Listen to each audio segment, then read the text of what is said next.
The world is warming up, according to new figures, with 2024 the hottest year on record. So, is this time for a reality check to tackle climate change?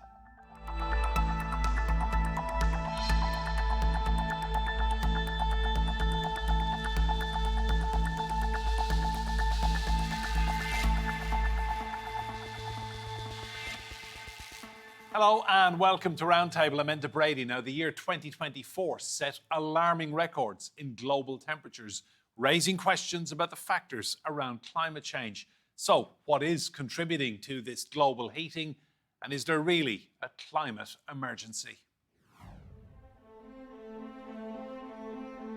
The Los Angeles wildfires, among the most destructive in the city's history, and a reopening of the debate over climate change. Official figures show 2024 was the hottest on record. Last year, the global average temperature peaked at 1.6 degrees Celsius above pre-industrial levels. This is higher than the 1.5 degrees Celsius agreed on at COP21 in Paris. But it's not yet in breach of the Paris Agreement, as this is measured over several decades. 2024 was the hottest year on record. We saw extraordinary land and sea surface temperatures, extraordinary ocean heat, accompanied by, as we all know, very extreme weather affecting many countries around the world, destroying lives, livelihoods, hopes and dreams. Some of these events include the deadly flood in Valencia in Spain last year. Scientists say some of the key factors driving warmer global temperatures are greenhouse gas emissions from human activity, El Niño cycles which naturally warm parts of the Pacific Oceans, fewer clouds at lower altitude, and even the effects of the volcanic eruptions. Nations which appeared to be most affected by climate change are developing countries, known as the Global South. That despite contributing the least to global emissions.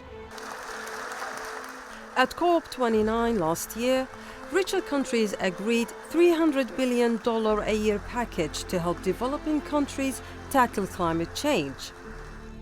As some many countries felt was not enough. So, what action needs to be taken globally? And why do some remain skeptical about climate change? Well, let's bring in our guests on this. First of all, in Manchester, we have Amiera Sawas. She's the head of research and policy at the Fossil Fuel Non-Proliferation Treaty Initiative. Here with me in the studio, I'm delighted to say we have Lembit Opik. He is a former British politician. And Christopher Caldwell, CEO at United Renewables. You're all very welcome to Roundtable.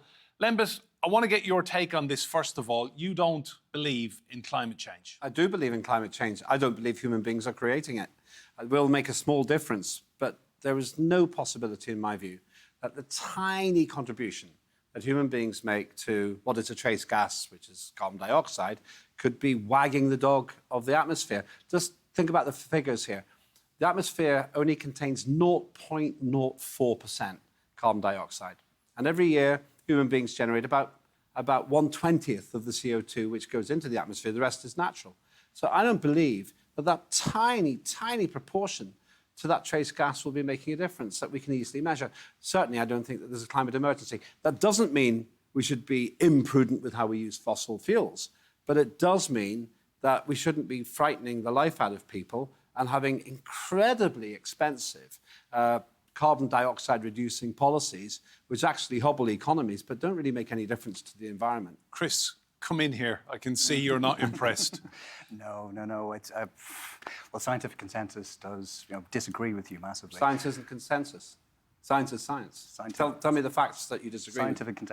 We have, well, our temperature, the temperature of the planet is increasing year in, year out.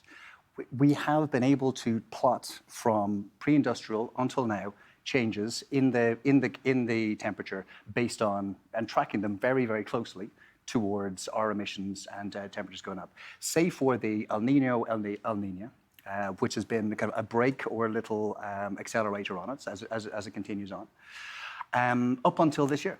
And this year is when we end up hitting or going over a 1.5, potentially 1.6 degrees above. You talk about how expensive it is to be putting in climate policies. Yeah. Last year, we spent 350 billion on the globe on trying to clean up after the messes, after the problems that climate change, that man-made climate change has caused. Currently, right now, the US is going to spend 120 billion on cleaning up after the mess within the wildfires in California. It is an awful lot cheaper to be putting in policies now that tries to mitigate these problems and tries to slow down the issues that we're creating than it is to be trying to be just not worrying about it and thinking about it later on. Sorry to interrupt again, but I totally reject the claim that we are in an unusual climate situation. The medieval warm period, 400, 500 years ago, was much warmer than now. The Roman warm period, still in human memory, 2,000 years ago, was warmer than now. They were growing grapes in the north of England. And then if you go right back, we have ice ages, we're living in one now, and most of the history of... Hang on, Lembit. Ice ages, we're living in one now. It was 40 Celsius at London Heathrow a couple of summers ago. That's not an ice age. Ice age means that you've got polar ice, ice on the North and the South Pole. For most of the last 500 million years, that hasn't happened. And this is a much cooler than average period at the moment if you look about geological time. And I have to disagree with Christopher. When you look at it across that period, it seems that carbon dioxide isn't the driver. Otherwise, why was carbon dioxide going up about 12,000 years ago in a period called Younger Dryas, while temperature was going down? One other thing, it went up after this period called Younger Dryas. Everything went a lot warmer in 50 years, much faster than we're seeing now. And no one can pretend that all that time ago it was human-generated carbon dioxide. Let's bring in Amiera. Amiera, what would you say to Lembit's science here? Well, as someone who has a PhD and has actually contributed to the Intergovernmental Panel on Climate Change process of looking at the evidence, I would say that we're talking about hundreds upon hundreds of studies conducted by hundreds upon hundreds of scientists with very, very high standards in terms of what is allowed to be said.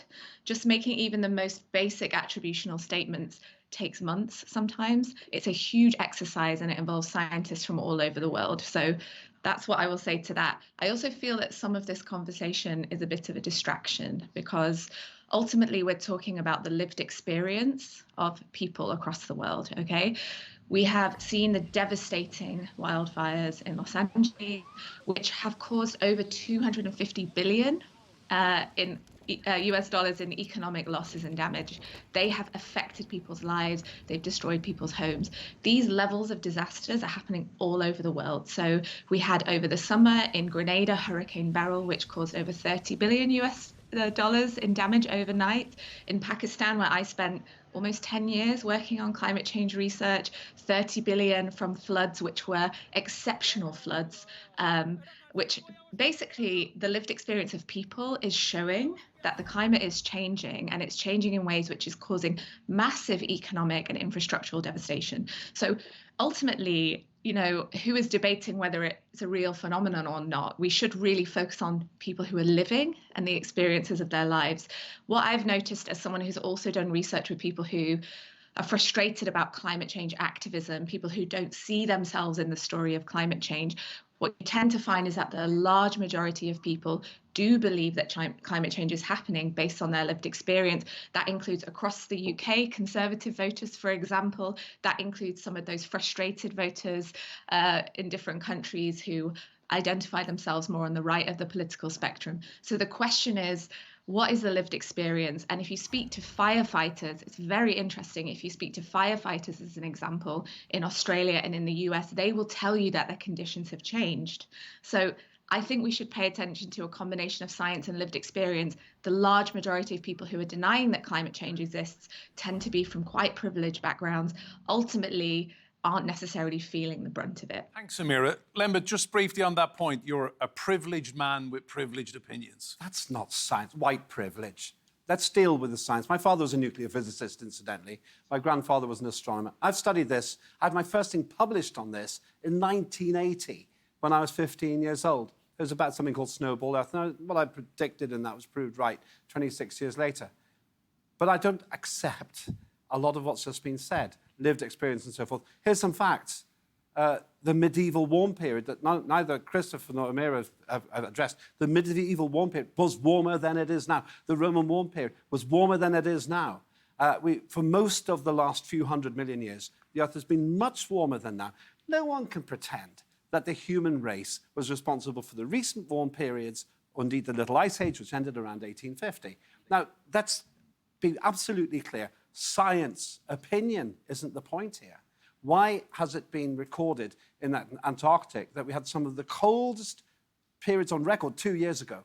Why is the North Pole now experiencing more ice than it's had since 2014, despite the fact Al Gore made a specific prediction and he said that maybe there would be no ice by 2016?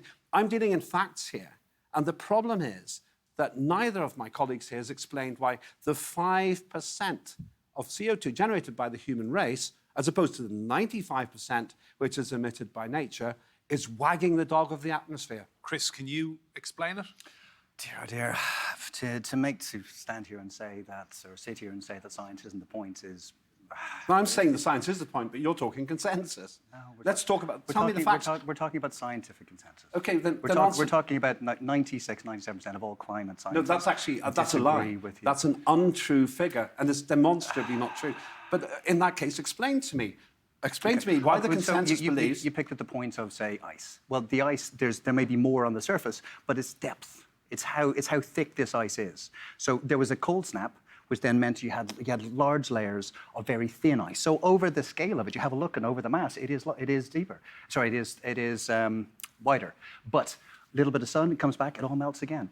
And the sun and the ice that's on the land going into the oceans, that then kind of falls off into the oceans, that is what causes the increases in water around the world, and like that's coastal erosion. Gents, we'll agree to disagree. I want to bring in the name Donald J. Trump. Amiera, the new president of the United States coming in, what does his arrival onto the world stage again mean for climate change? Well, Donald Trump has spoken to his interest to, as he called it, drill, baby, drill, more for fossil fuels. Now, we know from the evidence that over 86% of the carbon in our atmosphere is driven by the extraction and production of fossil fuels. The US is the biggest producer of oil and gas in the world. So this means, ultimately, he's going to be having the pen on certain deals. However, the IRA, the Inflation Reduction Act, which was enacted in the US under Biden's presidency, does offer some hope. It's hard to draw back on some of the decisions taken under the Inflation Reduction Act, which was primarily an act to support the economy to transform itself, to create more jobs in the green energy sector, and it has generated a lot of jobs. And so the public are sort of generally positive about the direction of the IRA. So there may be some questions if Trump continues to focus on production. Now, at the moment, we have about 110% more fossil fuel production planned. This is according to the United Nations Environment Programme, that is actually compatible with the 1.5 degree critical warming threshold that we're sort of circling around in this conversation. Ultimately, the difference between 1.5 degrees and 2 degrees is actually very significant in terms of lives, in terms of ecosystems, in terms of infrastructure. So this is the difference between, for example, 79% of coral reefs being bleached and 99% of them. It's the difference between 2 times biodiversity loss and 3 times biodiversity loss. And all of these things have massive impacts on people's livelihoods. And so there are kind of cascading risks if the US is to continue sort of developing the oil and gas infrastructure and the coal infrastructure that it's focused on at the moment. Thanks, Amiera. Chris, to you, your take on Trump coming back in. What does this mean for the planet? On the more hopeful side, as was suggested, we have a large amount of the Inflation Reduction Act infrastructure is in there already and be very hard to take out. And also, it makes economic sense to be building resilience. It also makes economic sense to be looking at carbon capture. So perhaps even if there is more drilling going on, which is unquestionably a bad thing, there may be investment going into other parts which will help to protect human lives, property, and also maybe get some kickstarts into some of the other industries like hydrogen or direct air capture or some other technologies that might help in the long run post 4 years from now. Lembit, I'm guessing you don't agree with carbon capture in these plans. I don't. I would love to have dinner. Here's an invitation to Amiera and Christopher. I'll pay for the dinner. You pay for the travel. I'll pay for the dinner. And explore some of this, because 3 reasons why I would really like to compare notes with my colleagues here. Number one, it's that we're at a record low number of deaths associated with natural events. And so it's just completely counter to what's being said. And I want to understand why my friends here disagree. Number two, we know that our standard of living was primarily earned by using hydrocarbon fuels, fossil fuels. And it's really dangerous, in my view, to try to prevent a whole majority of people in the world really to catch up with us. The most cost-efficient way of doing that is with fossil fuels. Third and final point, if I'm wrong, then of course this is an irresponsible thing I'm promoting. But actually, if I'm right, then the rational thing to do, and to this extent I agree with Amiera and Christopher, is not to squander all of the fossil fuels, even if there isn't a climate emergency. Let's make them last 10,000 years.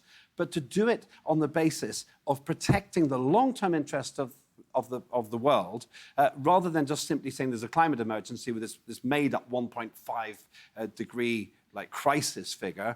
And so perhaps we all end up in the same place. Let's be renewable where we can. Let's be responsible where we can. But let's not frighten the life out of the world and impoverish billions of people on the basis of a false emergency. Amiera, come in on that point then. Frightening the life out of the world and impoverishing the world's poorest people, Lembit claims. What would you say to him? Well, firstly, I will absolutely meet you for dinner to discuss this, because dialogue has to be at the heart of our way forward, on all difficult, challenging issues. So thank you. Secondly, I would say, if for a moment, let's put aside the question of whether the climate itself is changing, according to the World Health Organization, around 1 in 5 premature deaths in the world are directly and indirectly related to the burning of fossil fuels. So air pollution. Air pollution, again, scientifically studied, very big issue for countries across the global south that Lembit was referring to there. So my career has been working across the global south in countries that are most affected by some of these issues. And what I'm consistently told, and is illuminated in the research that I've done, been involved in and studied, is that people's lives are affected by the energy systems or lack of energy systems, lack of energy access, and the way to make those transitions into kind of a new, as you were saying, industrialization, perhaps some of, many of the people across the global south I've worked with don't necessarily want to model themselves on the way that empires operated, but that's another discussion. If we're to talk about energy access for everybody, that needs investment, okay? It needs investment, and it's very difficult at the moment for countries across the global south to get investment into renewable energy. It's very easy to get investment into fossil fuels, and that's something to do with the way that the fossil fuel lobby has created sort of power dynamics and structures, has embedded itself within the psyche of what the solutions are. So if we look at the continent of Africa, for example, let's say we're talking about renewable energy to transition economies so that they can grow and have, as you were saying, the benefits or development, so-called, that we have had in the past. 85% of the investment that's gone into renewable energy has gone to the global north and China. Why? Because the debt burdens are very high. The debt crisis is speeding along at very alarming rates at the moment, mostly affecting countries of the global south. And capital costs for new infrastructure, for renewable energy, for clean energy, are extremely high for countries and regions, particularly, for example, the African continent. It's way more expensive to get renewable energy investment in Africa than it is in the UK or the global north. So this is really about macroeconomic power in a lot of ways. A lot of the fossil fuel infrastructure that's being enabled across regions like Africa is actually for export. So they're getting trapped in these systems where they're having to create raw fossil fuels to export to fund our livelihoods and our lifestyles in the global north, not to ensure energy access for them. So there are a lot of questions that we have around what is a just transition from the system that we're in now into a system where there's equality of opportunity, right? And development is an option for everybody. Amiera, thank you. Chris, to you, renewables in the global south, poorer countries. Just give us your take. You run a renewable energy company. Where are these countries at? Was absolutely spot on analysis there. It is extremely difficult to find the financing. There's all sorts of issues that needs to be sorted out on a global level, and the currency risk, the country risk makes the cost of financing extremely difficult to get things deployed in the global south.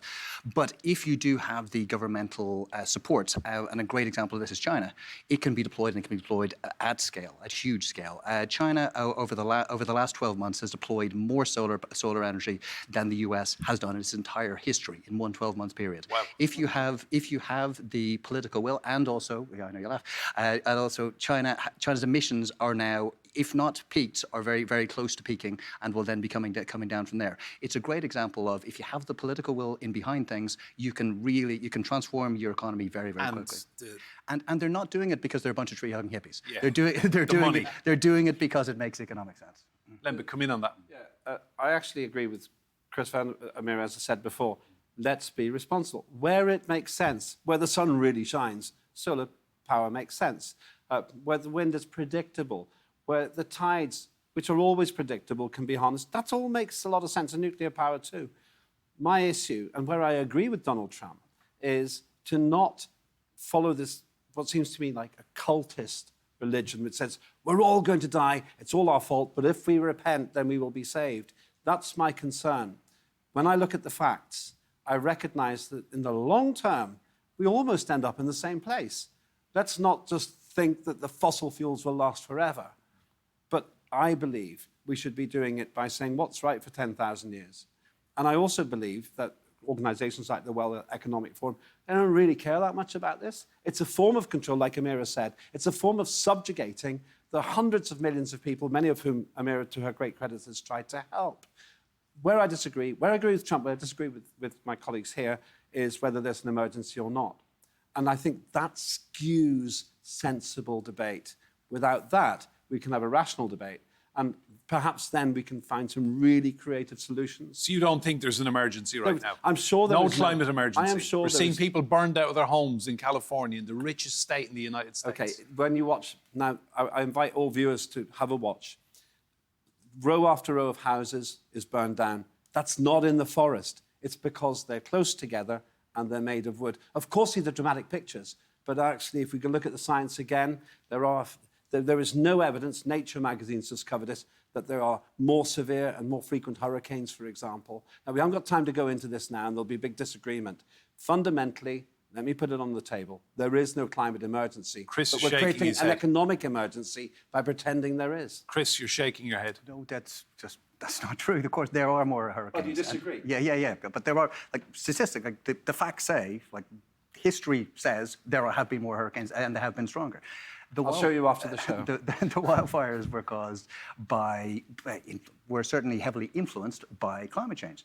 We had, so 12 months ago, you had a wet season. The winter season was wet, so you had a big spurt of growth. Then you had the hottest summer on record, drawing everything out, creating kindling.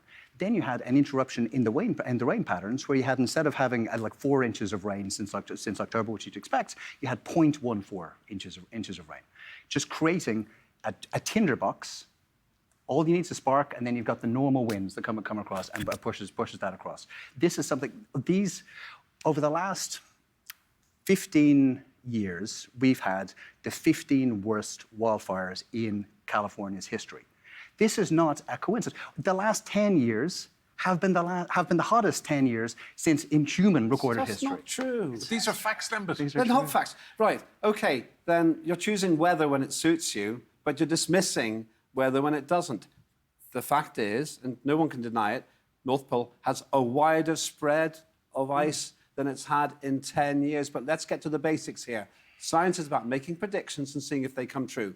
Al Gore, one of the great doyens of the climate emergency, was sympathetic to the claim there would be no ice at the North Pole by 2016. Wrong. The Antarctic recorded its coldest period in some parts of the Antarctic within the last 2 years. Now, we haven't got time to go through all the science now, but my premise is simple. I follow the facts. If the facts told me there was a climate emergency, I'd have a totally different view. But I don't believe there's a climate emergency. I believe it is politically motivated, massive vested interest, harming the very people that Amiera has worked so hard Well, let's to help. just come back to Amiera on that. So, Amiera, Lembit's take is that this is all politically motivated. He's welcome to that take. And as I said, I respect all different perspectives. We have to have these dialogues. And at least we're having this dialogue, right? Rather than ignoring it. Look, the fossil fuel industry, and I'm coming back to them because they actually discovered first, many decades ago, that their production of fossil fuels could lead to warming temperatures. But they then invested a lot of money in a lobby. They have one of the most effective and strongest lobbies, and that has affected also some of these debates and conversations, as well as access to information. So if we go to, for example, the major conferences where we're supposed to talk about dealing with this issue, dealing with the production of fossil fuels, dealing with emissions, they have a very strong presence. They have a very strong presence with governments. They do things like invest billions in initiatives to help governments crack down on freedom of speech, for example. And there's been Bloomberg investigations, for example, last year that uncovered this. So we have to look at the role of the fossil fuel lobby in informing and shaping and preventing healthy debates on fossil fuels. Lembit, get your diary out. We'll speak again in 2026 on this. Chris and Amiera, thank you all so much for your insight on this. Remember, you can see more discussion and debate on our YouTube channel. Search for Roundtable TRT World. But for now, from me, Enda Brady, and all of the team here in a very hot studio, thank you for watching.